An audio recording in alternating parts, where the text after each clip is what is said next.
ఈ లోకంలో పాపం మీదకి రాబోతున్న దేవుని ఉగ్రత నుండి ఎవరు తప్పించలేరు, ఎవరు రక్షించలేరు.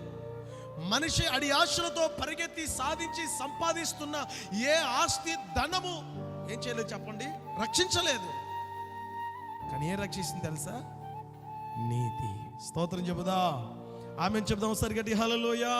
10వ అధ్యాయం 2వ వచనం కూడా చదువుదాం.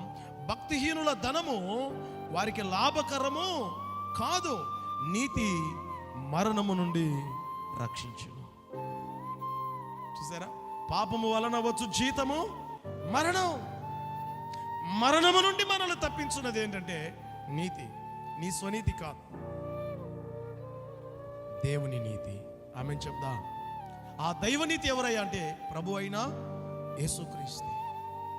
ఎవరైతే ఆయనను సొంత రక్షకుడుగా అంగీకరించుతారో, నా పాపముల కొరకు యేసయ్య చనిపోయాడో, సమాధి చేయబడ్డాడో, తిరిగి పునరుద్ధరణుడే లేచాడో, ఆయన నామమందు విశ్వాసము ద్వారానే దేవుడు నన్ను నీతిమంతునిగా ఎంచుతానన్నాడని నమ్మి యేసయ్యను తన సొంత రక్షకుడు అంగీకరిస్తారో వారు మాత్రమే దేవుని దృష్టిలో నీతిమంతులుగా ఎంచబడతారు.